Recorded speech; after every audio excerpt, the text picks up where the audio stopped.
Hi class, my name is Elizabeth Ibarra. I'm a full-time student and a mother of two baby girls. My goal is to complete my bachelor's in early childhood education. As a future educator, I'm taking this class to further my knowledge on the ever-changing diversity that we see in our nation's classrooms. I want to be an effective teacher, and I feel like it takes enthusiasm to get to know my diverse students for who they really are. These are my reflections on the readings and videos that were assigned to us this week.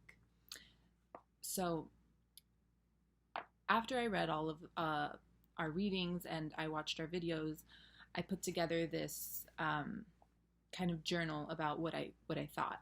So I wrote, "We are now in a socio-political reality that leaves out children who are vulnerable to poverty because of race, culture, and immigration status.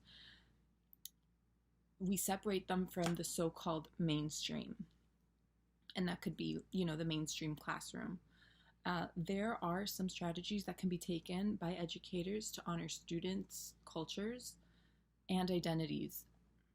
And I feel like this is a really important thing for educators to do because it would go a long way for the student to see that you take interest in them and you respect their identity, their culture, and everything that they know.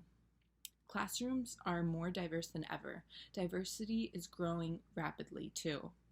Naturally, language and diversity has been reflected in public school enrollments. On this alone, I feel that educators must be conscious of how to teach a diverse group. We read in Honoring the Lives of All Children, Identity, Culture, and Language a few steps that educators can take to make immigrant children feel more welcome and included, and I think that they're really important if you want to be an effective teacher, so I wrote them down. These steps are as follows. Learn to pronounce a student's real name. I believe in doing this, a child can get a sense of comfort and belonging and not like they have to completely conform to the environment to fit in. Confront their own biases and preconceptions. I believe that this comes from lack of experiences with diversity, but as soon as a teacher puts an effort to educate themselves on their students' background and culture, they'll be able to get more of an open mind and an open heart. Be open to learning another language.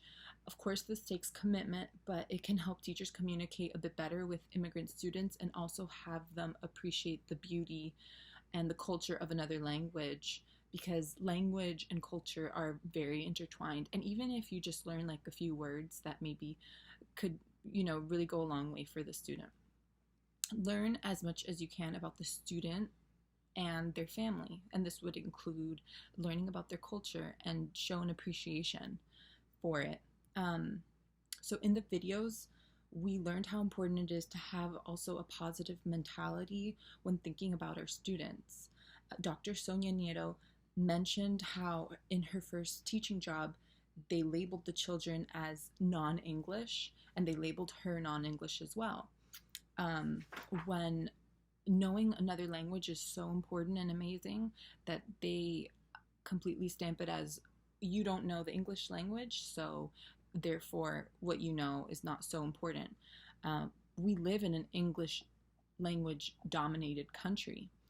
People should acknowledge the asset of being a Spanish speaking student. I like the point of view Dr. Sonia was offering because the readings and the videos tied an importance of being open and being enthusiastic, and therefore I think that if you really take the steps to be just open-minded, you could be an effective teacher.